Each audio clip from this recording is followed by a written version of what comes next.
What is happening, guys? Welcome back to another video on Stump Station. We're here with Amel, fittest CrossFitter in Saudi 2019, 2020, 2021, the best weightlifter in 22 from Saudi Arabia. It's a pleasure to have you.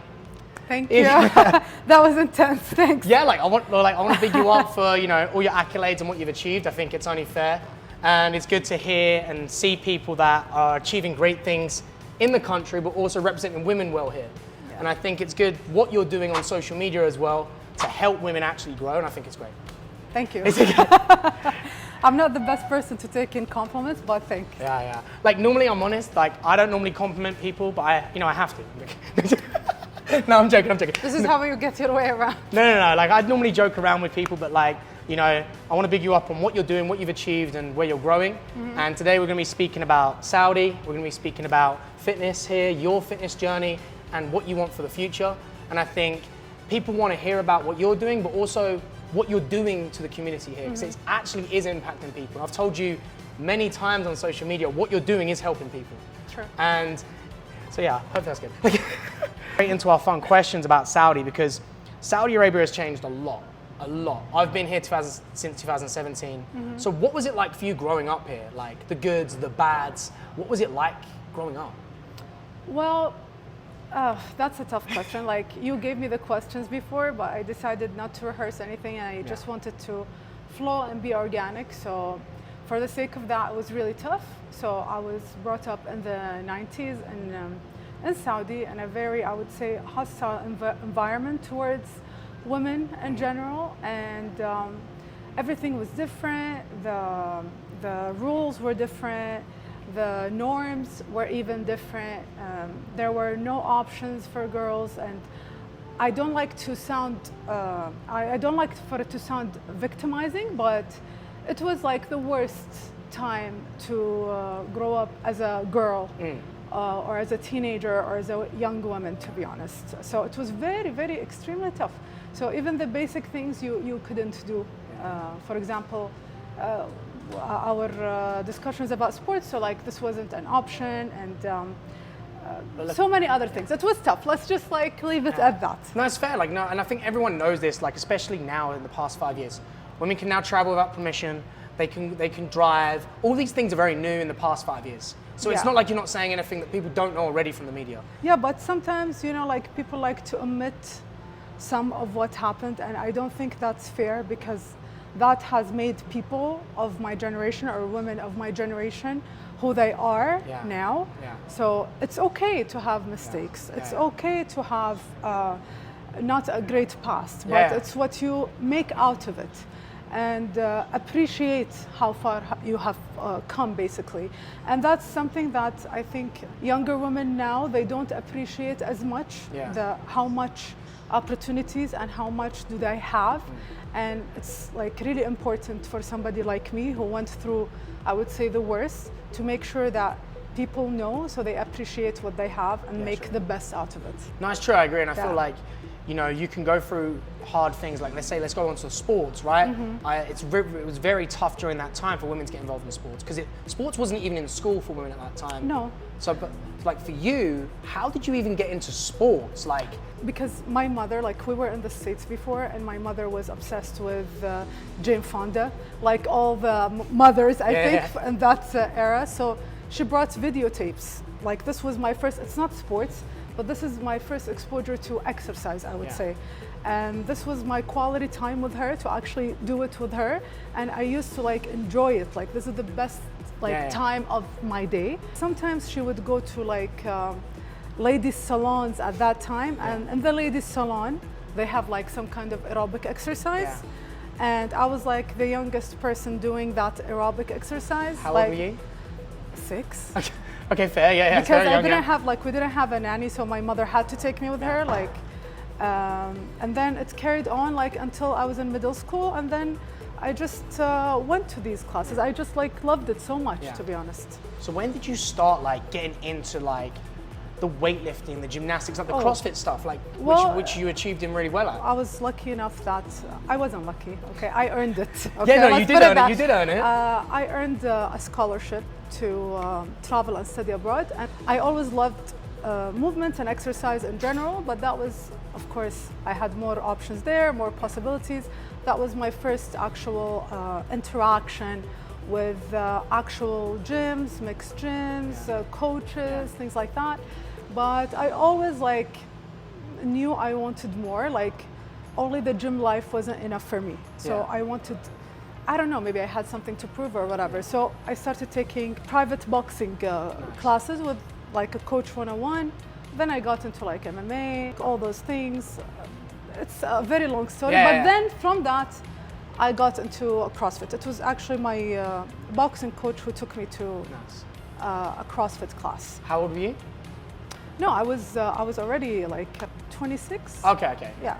I'm only asking because like I want to know your journey from like then till now. I would say from 20 to 25, I was doing boxing, MMA style, Muay Thai. So you were getting and then really 26. active, It was like, that's the only constant all the time that I had to be like active at least 2 hours a day. If I don't do like some kind of like cardio or like boxing, MMA, I would do like strength classes in the gym or something. I had to. This was like a must for me. So like for women out there, like Saudi women especially, I feel like they get scared of like all these types of sports. They're like, oh, I'm going to get big, I'm going to get this and that, and they get scared. What would you say to them now that's like, that are watching, that to not be scared of all these things that they think they're going to look like or be like, and just go for it? I've talked about that on my Instagram and my social media in general.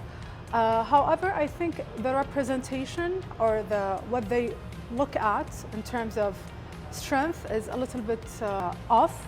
So you have to look at what you want to do or what you want to look like and do that for you. You don't have to look at me and say, I want to look like Amel, or if I'm gonna train, I'm gonna look like Amel. You will never.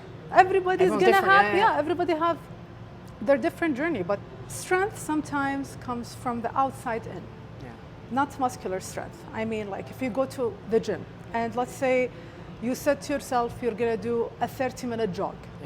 Once you have done that, you give yourself, you know that you're strong enough to finish it.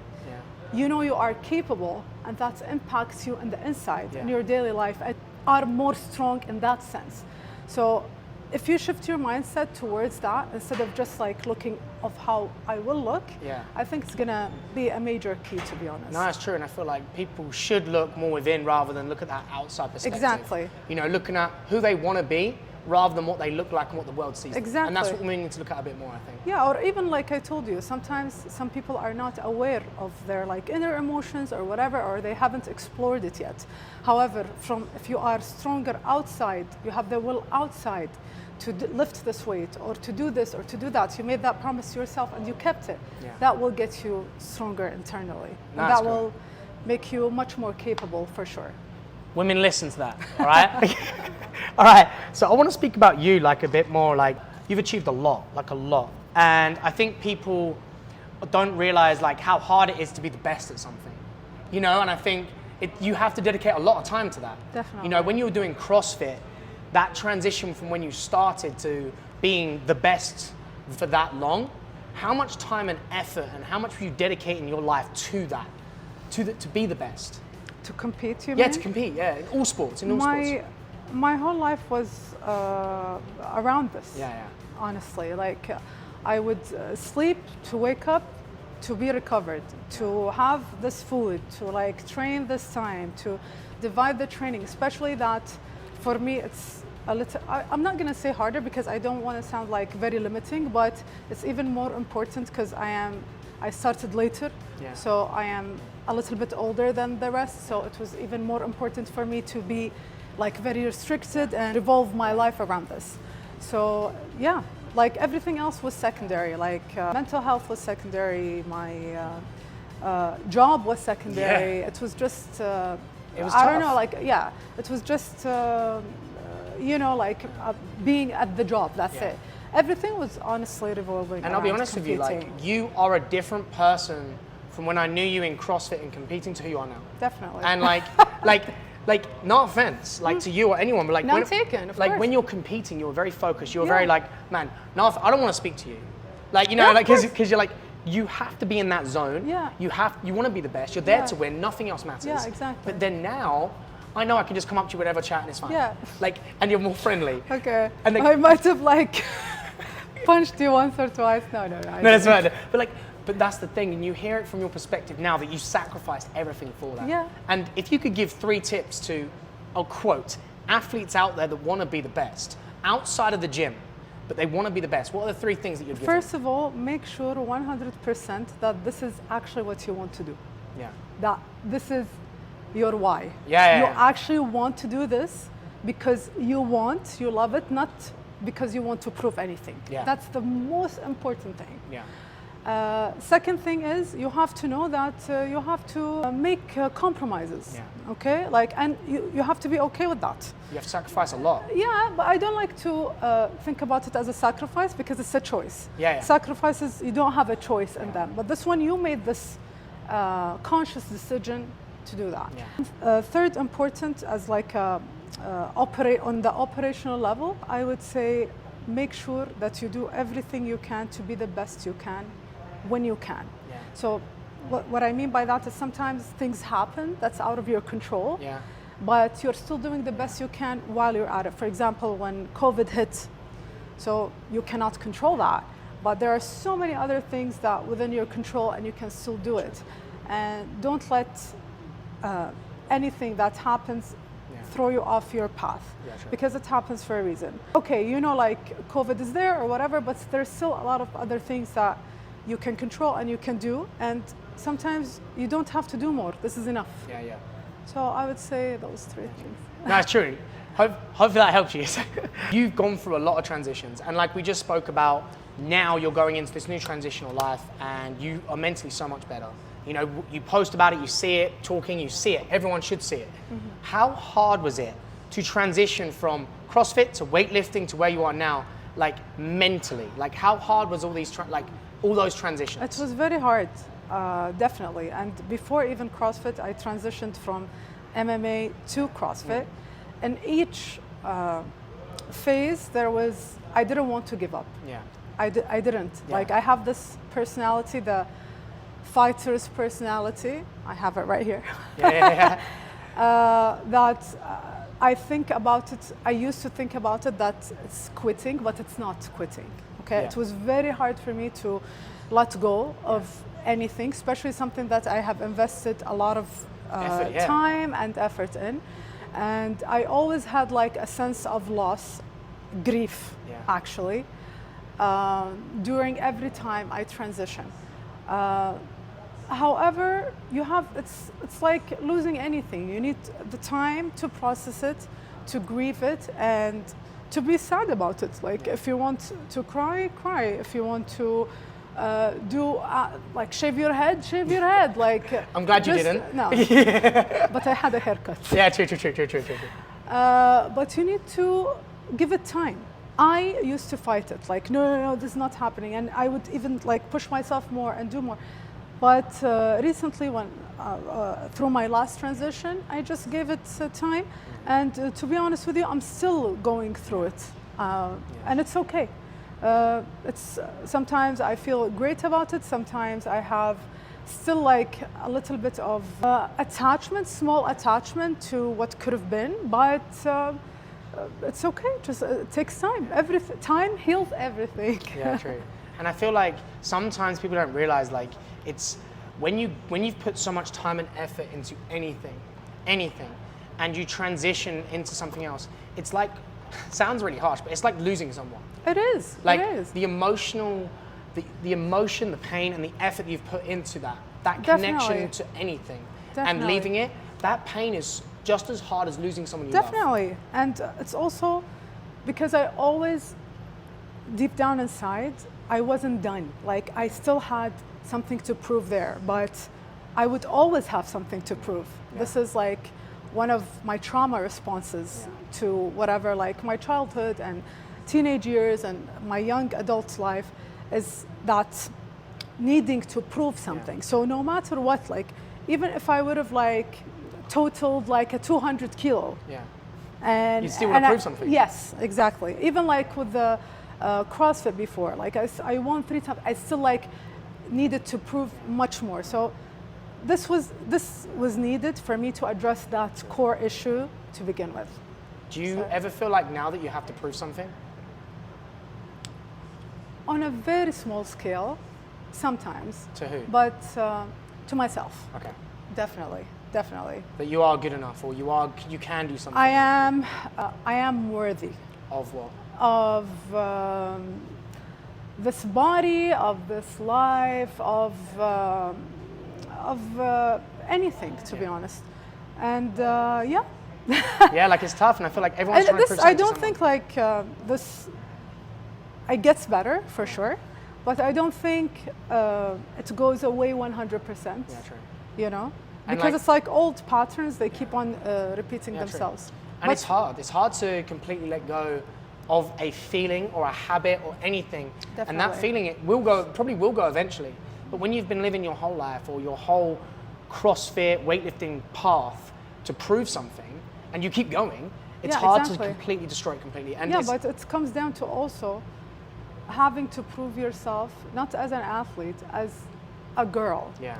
So it's like the little girl inside of me who keeps on asking, like, for me to like prove that like she's good enough to like play sports, she's good enough to have her parents' approval, she's good enough to travel alone, she's good enough to do this and that. Do you think that's on a deeper scale? Yeah. Because of where you are, where you live? Yeah, definitely. But this is not something I only struggle from. I'm sure like women across the world struggle with that. So, like even in the Western world, like climbing that corporate ladder and things like that. It's a universal it's a universal journey, emotion. I'm not sure how to call it. That's fine. I agree, and I feel like women, even men, can struggle with that as well. Yeah, Prove himself to be a man, and I get that. So let's move on to like you a bit more in your future. What is like your biggest fitness goal right now? In the next year, 2 years, 3 years, whatever. What is your biggest fitness goal? To keep getting stronger, to be honest. Yeah. This is something I will never give up. I feel like you love weightlifting in general. I love weights. I realize that I love to lift weights, whether they are like weightlifting, whether they are squats, whether they are the cable machine. I really enjoy that. And just the satisfaction of me like putting the other load on or like carrying the heavier dumbbell. It's literally genuinely my happy place. No, I know that feeling. I love the gym as well. So I know that feeling. But in terms of like sports per se, I'm not sure. Like I'm dabbling a little bit in bodybuilding, but I don't think it's gonna be like my path. Mostly like a hybrid between the things that I love to do the most. I'm excited to see you compete in something else. I know you. In what? In something else. I know you're going to compete in something. Like maybe not to like. No, for sacrifice fun. Everything. Yeah. For fun, yeah. But I know you're going to compete in something. Yeah, maybe like team, something like that. Yeah, something like that. So I'm looking forward to see where you're going to go because I know you're competitive, and even if it's for fun, I know you're going to go somewhere. So it's going to be good to see that transition and go from there. Yeah. So like now, because now you're trying to grow social media. You're, just gonna let you know, podcast is coming. I'm super excited for it. So Caffeinated Coach. Yeah, Please it's gonna come. It. When this video comes out, it might not be out yet, but just gonna update you, it is coming. So head over to Amel's social media for that. But that being said, because you're trying to grow on social media, what are your goals with social media and your future with that? Because you're trying to help women, help men, help people here. But what is your goal with that? Well, basically, I have a lot of other skills other than like sports that I have neglected for like such a long time. One of them, like, I think is my communication skills and me being able to present and like being on, for example, like radio or TV or whatever. And the other one is like creating. I love the process of creating and making something new. Okay, that is something I enjoy. And I have the expertise when it comes to like fitness. My goal now is to really help women who are just starting to learn, about these things or not sure, like, or they don't have like a good representation on the social media of what to follow or who to seek advice from. So it's basically just to help women get more into, I'm not gonna say sports, but into physical activity in general, And I think that's good, especially here, and I think in Saudi Arabia in general, just speaking here, women are slowly growing and getting fitter and healthier and things like that. So some people like you that are spreading awareness, but also pushing women in the right direction, I think is great for the community. So follow Amel to really embrace that, ladies. It's going to help you out. If you've made it this far, you got to subscribe, and also check it out down below, Amel's Instagram. That being said, right, we're going to go 2 deep questions right now. What is the biggest accomplishment that you're most proud of? This is gonna sound shocking. Getting my driving license. I swear to God. Okay, fair. I swear to God. As like really, really proud. Yeah, it's been 20 years. Yeah, fair. Of me trying to get my driving license, and I finally got it here in Riyadh like 5 months ago, 6 months ago. So honestly, like everything aside that, but sports related. Also, this might shock you. 2019 Sand Clash, finishing 5th. That was the first year it got very competitive. Yeah. So Why? Because I was competing with the best of the best. Yeah, true. Like honestly, that was like, you know, I feel like I have earned it, and I could have been like even, like that gave me the sense that I could have been like on the podium, like against all those. And it allowed you to feel like, I can do this. Exactly. So, and I had like 2 finishes at the top 3. Yeah. So for me, that was. No, it was incredible. I was surprised by that, because you've been number 1 in many things. So it's nice to see when you've achieved something that pushed you to go even further. Exactly. So that's really good. Now, this is going to be harder. What is your biggest regret in life in general? Like, I feel like we all go through life and you can say, oh, everything's helped me grow and transition. That's true. But there's some times that we do feel regret in some things. What is your biggest regret? Honestly, I was gonna like say this, like the cliche thing, but it's true. Like, if I think about it, I will regret everything. Yeah. You know, like everything you will regret, right? It's not one thing.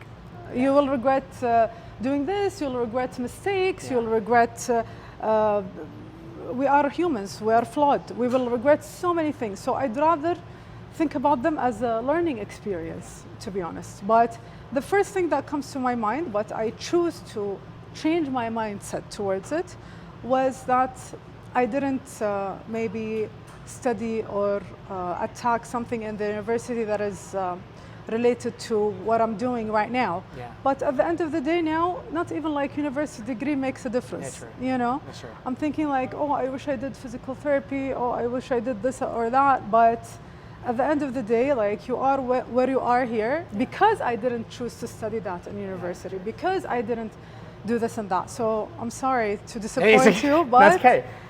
But that's honest opinion. I think it's either everything, I regret everything, or I regret nothing. Yeah, and I think that's fine. Like I think everyone needs to learn from that and be like, look, life can either be full of regrets or full of learning processes. And you need to fail to learn to grow. And I believe in that massively. Yeah, definitely. Like if you don't fail, you're never going to get better. Exactly. But the thing is, a lot of people go through the process of failing, not learning or growing, and they just keep failing. So, and then that's when they have regrets. Or not trying to fail. Or not trying to fail, that's which is even worse. There was this saying, and I love it the most. There was this big, I can't remember who it was, but she was like an athlete or whoever. And she said her dad used to say to her every day, what did you fail at today? And I think I would do that with my kids, because asking them what they're going to fail at is key, but being like, you fail, but how are you going to learn from that? It's okay, and it's okay to fail, basically. Yeah, and you're getting in their head that it's okay to fail, but how are you going to not fail next time? And we need to learn that from a young age to realize you need to get uncomfortable, do something that you're not comfortable with to grow, learn, and get better. Definitely, I completely agree with that. All right, I want to end it nice in here. I want to give you one thing, like if you could send one message to all the people watching, men, women, whoever, to motivate them to get into fitness in one way whatsoever, in like a sentence, could you do that? I can try, okay, in one sentence. Well, basically fitness is about getting you capable of doing something and stronger to do that thing that you promise yourself to do, and I said that before.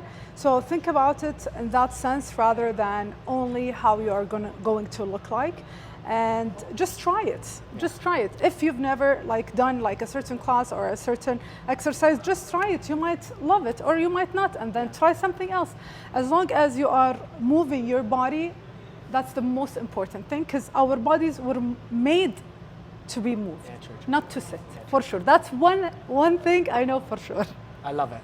Guys, if you made it this far, don't forget to subscribe. Also, Everything on Amel's is down below, her Instagram, her TikTok, and eventually I'll edit in her podcast when that's all done.